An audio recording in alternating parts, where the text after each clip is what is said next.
Hello बच्चों, science के online platform पर आपका स्वागत है।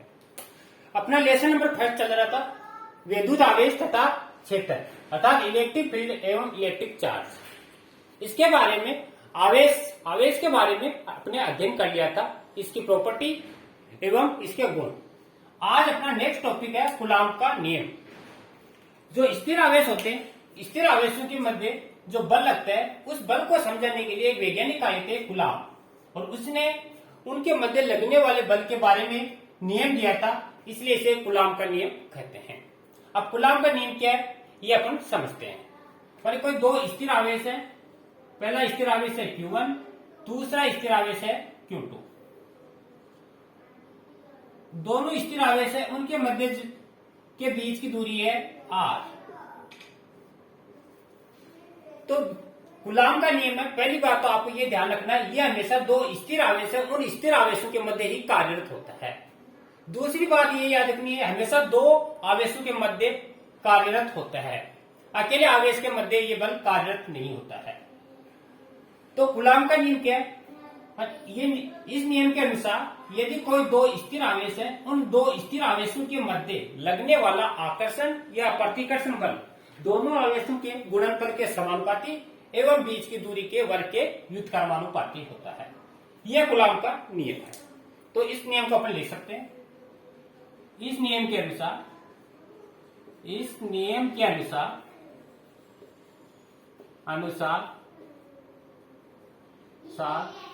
दो स्थिर आवेशों के मध्य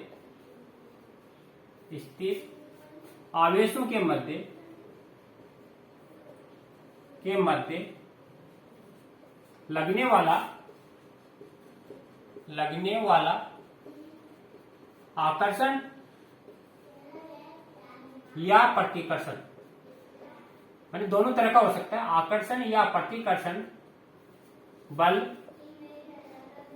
दोनों आवेशों के गुणनफल के समानुपाती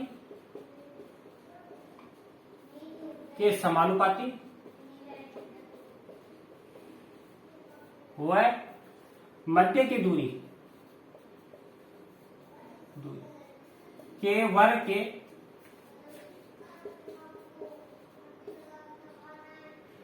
क्रमानुपाती होता है।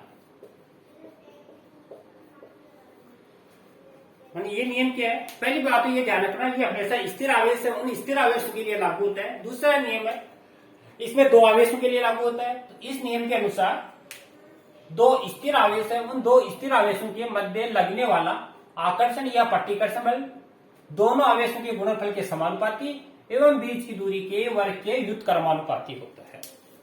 अब इसको मैथमेटिकल रूप में अपन लिखना चाहें तो मैथमेटिकल में देखो क्या होगा।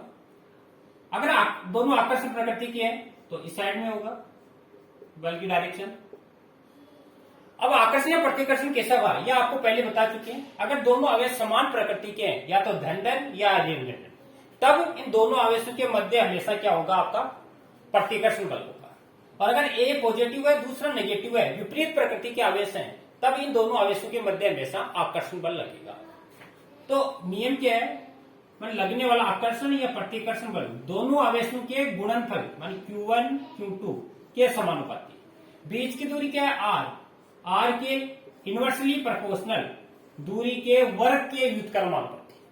अब दोनों को एक समान लिखना चाहें तो A बराबर पहले समानुपाती के रूप में लिखेंगे Q1 Q2 अपोन में R²। अब जो समानुपाती को उठाते हैं तब आता है A बराबर K Q1 Q2 अपोन में R²। यही कूलाम्ब के नियम का लगने वाला बल है। क्या यहां पर क्या है, इक्वेशन में इसको फर्स्ट दे देते हैं। क्या यहां पर है समानुपाती स्थिरांक,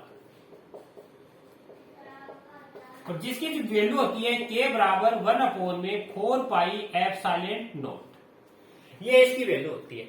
और इसका जो K इसका स्टैंडर्ड मान है वो आपको याद रखना है 9 × 10⁹ 1। अब इस मात्रक कैसे निकालते हैं, मात्रक है तो यहां से निकलेगा न्यूटन मीटर स्क्वायर अपोन में कूलाम्ब का स्क्वायर। तो ये मान स्टैंडर्ड, ये आपको याद रखना है बच्चों।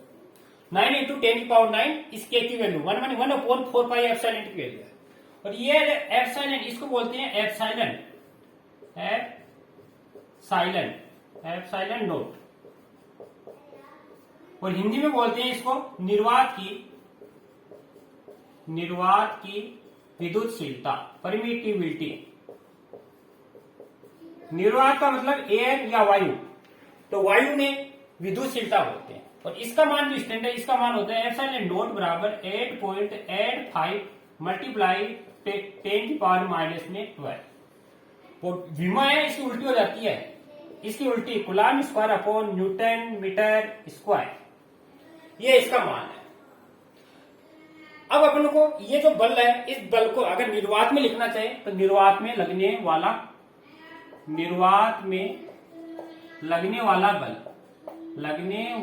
बल, तो बल का मान आएगा F निर्वात में बराबर, यहां 0 लगा सकते हो आप निर्वात के लिए, 1/4 pi epsilon naught Q1 Q2 upon में R²।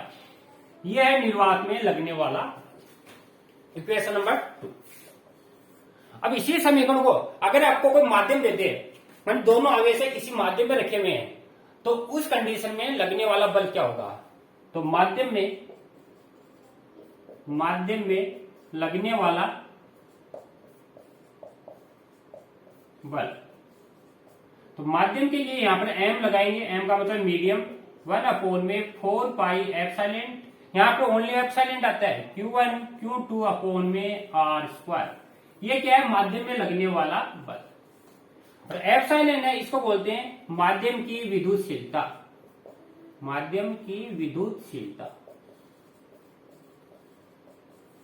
परमिटिविटी। माध्यम का मतलब जैसे किसी कांच रख दिया बीच में, या कोई धातु की प्लेट रख दी, या कोई लकड़ी का बुरादा रख दिया, अगर इसके मध्य में ये रख दिया जाए तब ये माध्यम कहलाता है। तो उस माध्यम की उपस्थिति में लगने वाला कूलम्ब का बल का मान ये होगा 1/4 pi epsilon Q1 Q2 upon R²। तो ये अपने कूलम्ब का नियम देखा, मैंने कूलम्ब का नियम किया है, और कूलम्ब के नियम से कारण लगने वाला बल, हमेशा ये बल है आकर्षण या प्रतिकर्षण प्रकृति का हो सकता है। और इसका मान जो क्या है, इसका मान है 9 इंटू 10 की पावर 9। अब अपन ने जो क्या है, इस के की निर्भरता भी देख सकते हैं, और इसकी विमा देखेंगे, इसकी विमा क्या है और इसकी निर्भरता और किस पर निर्भर करती है। तो इसको नोट करना, इसके बाद में अपन पराविद्युता देखते हैं।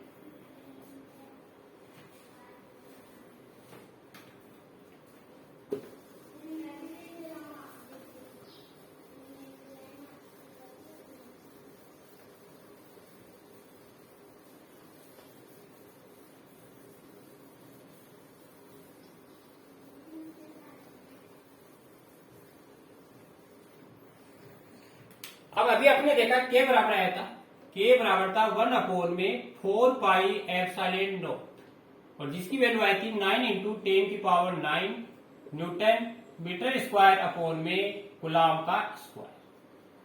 अब जो एप्सिलॉन नोट है, एप्सिलॉन नोट की विमा निकालिए अपन को। एप्सिलॉन नोट का मान बताया था 8.85 इंटू 10 की पावर माइनस में 12। इसको उल्टा कर दो, कूलम्ब स्क्वायर अपॉन में न्यूटन मीटर स्क्वायर। अब इसकी विमा देखो कैसे निकालते हैं। विमा का भी इंपोर्टेंट है, एग्जाम में पूछी जाती है। कूलम्ब क्या आवेश है, और आवेश की अपने देखी थी, आवेश की होती है M0 L0 T की पावर 1 A की पावर 1। यहां पर स्क्वायर है तो स्क्वायर है। न्यूटन क्या है? न्यूटन बल होता है, बल की विमा होती है M0 M1 L2 T की पावर माइनस में, बल बराबर होता है द्रव्यमान इंटू त्वरण, तो बल की ये होती है। मीटर है दूरी की होती है, मीटर का मतलब है आपका क्षेत्रफल, और क्षेत्रफल की दूरी होती है, तो यहाँ पर 1 है और स्क्वायर लगा दिया।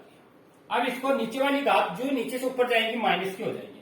ये स्क्वायर है तो T की पावर 2 A की पावर 2, ये ऊपर जाएंगी M की पावर -1 हो जाएगी, L की पावर -1 T की पावर प्लस के 2, और ये L की पावर 1 है, या मल्टीप्लाई होगी 2, नीचे से ऊपर जाएगी L की पावर -2। अब एक साथ में लिखेंगे M की पावर -1, L की पावर है -1 -2 ये 3, तो L की पावर माइनस में 3, टी की पावर 2 ये रही और 2 ये रही, टी की पावर 4 और ए की पावर 2, ये इसकी विमा है। तो ये इंपॉर्टेंट है, काफी बार एग्जाम में पूछा जाता है इसकी विमा, एप्सिलॉन की विमा। इसकी निर्भरता भी दे सकते हैं, पर के किस पर निर्भर करता है, निर्भरता यह करता है एक तो माध्यम है, उस माध्यम की प्रकृति पर, माध्यम की प्रकृति पर। पहली बात तो माध्यम की प्रकृति पर निर्भर। दूसरा करता है माने एक मात्रक पद्धति पर करता है, दूसरा मात्रक पद्धति पर। मात्रक पद्धति, मात्रक पद्धति का मतलब है माने एमकेएस है या सीजीएस ले रहे हो आप, कौन सी पद्धति काम में ले रहे हो, उस पद्धति पर डिपेंड करता है। नहीं कि आपका बल पर, नहीं आवेशों पर, नहीं बीच की दूरी पर, ओनली दो वस्तुओं पर डिपेंड करता है। इसके बाद में अपने बात अगला देखते हैं पैरा विद्युतांक। इसी में अगला पैरा विद्युतांक, पैरा विद्युतांक, पैरा विद्युतांक है, इसको अपन बोलते हैं विद्युत रोधी भी बोलते हैं, कुचालक भी बोलते हैं, डाइलेक्ट्रिक कांस्टेंट होता है। और पैरा विद्युतांक को प्रदर्शित करते हैं एप्सिलॉन नोट से, एप्सिलॉन आर से। तो पैरा विद्युतांक देखते हैं क्या होता है, या आपेक्षिक विद्युतशीलता भी बोलते हैं, एक नाम और इसका आपेक्षिक विद्युतशीलता, आपेक्षिक विद्युतशीलता।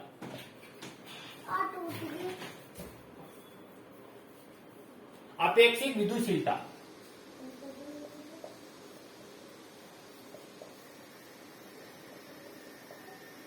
क्या होता है, आपेक्षिक विद्युतशीलता या पैरा विद्युतांक, इसके बारे में देखते हैं।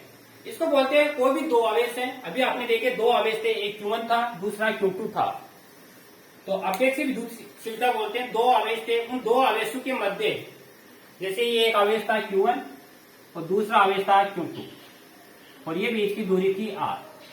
तो आपेक्षिक विद्युतशीलता बोलते हैं कोई दो आवेश थे, अगर ये दोनों आवेश किसी निर्वात में रखें तो उस निर्वात में रखे आवेशों के मध्य लगने वाला बल, तथा जब दोनों आवेश किसी माध्यम में रखें उन माध्यम में लगने वाले बल के अनुपात को ही क्या बोलते हैं, पैरा विद्युतांक बोलते हैं। तो इसकी परिभाषा अपन ले सकते हैं, किसी हमारे शॉर्ट में ले सकते हैं, निर्वात में रखे, निर्वात में रखे किन्हीं दो आवेशों के मध्य, दो आवेशों के मध्य लगने वाला बल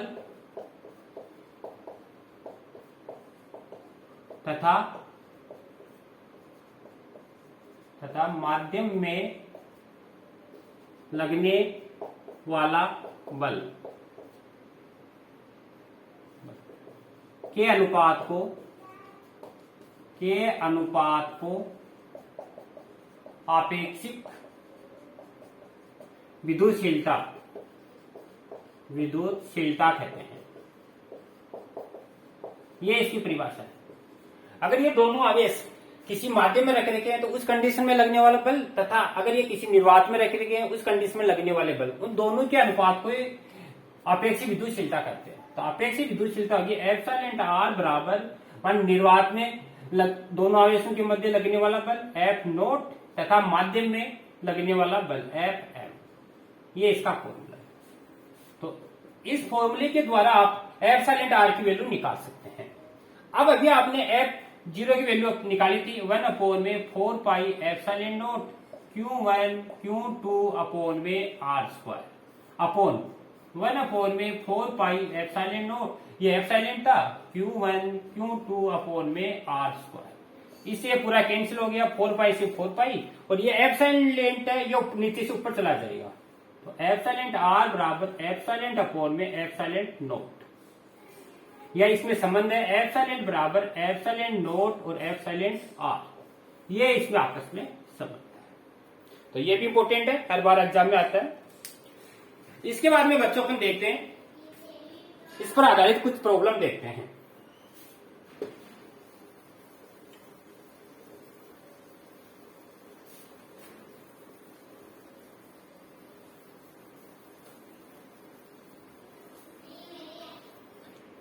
कुछ इंपॉर्टेंट फैक्ट हैं वो आपको याद रखने।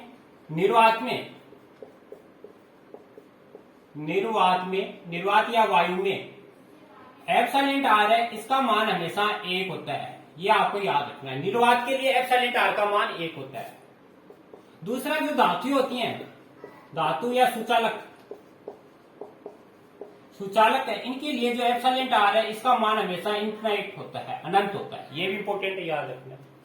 आशुद्ध जल है, आशुद्ध जल जो डिस्टिल वाटर होता है, इसके लिए एप्सिलॉन आर का मान 80 होता है।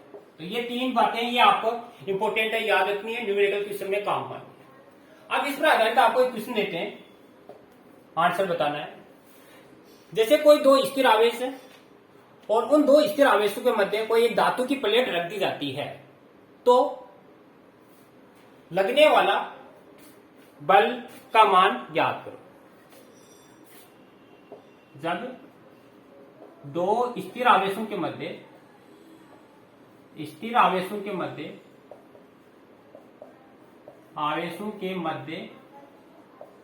धातु की प्लेट रख दी जाती, तो माध्यम में लगने वाला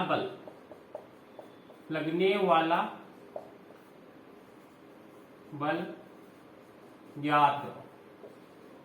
देखो कैसे करोगे। अपने पास अभी फॉर्मूला पढ़ा है अपने, एप्सिलॉन आर बराबर होता है एफ माध्यम निर्वात अपोन में एफ माध्यम, ये अपने फॉर्मूला पढ़ा। अब क्या कर रहा है, 2 आवेश है, उन 2 आवेशों के बीच में कोई धातु की प्लेट रख दी जाती है। तो धातु की प्लेट है, माध्यम में बल गुजर रहा है, पहले तो इसको वर्जन गुणा करेंगे, तो एफ एम बराबर क्या हो जाएगा, एफ नोट अपोन में एप्सिलॉन आर, ये तो फॉर्मूला बन जाएगा। अब आपको मालूम है धातु के लिए एप्सिलॉन आर का मान क्या होता है, अनंत होता है। धातु के लिए एप्सिलॉन आर है, इसका मान होता है अनंत। जो यहां पर अनंत रखेंगे तो एफ एम बराबर एफ नोट अपोन में अनंत। अनंत किसी भी संख्या में अनंत से डिवाइड करते हैं तब आता है आपका 0। तो ये इसका आंसर होगा। अगर कोई भी 2 आवेश है, उन दोनों आवेशों के बीच में अगर कोई धातु की प्लेट रख दी जाती है, तो उस कंडीशन में लगने वाला बल क्या होगा, आपका 0 होगा। तो ये एक क्वेश्चन ये था। जैसे और क्वेश्चन देखिए अपन, अगर कोई 2 आवेश है, 2 स्थिर आवेश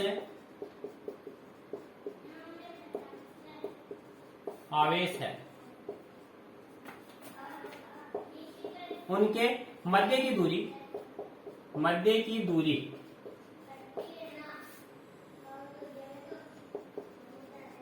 आधी कर दी जाए, तो कूलाम बल ज्ञात करो।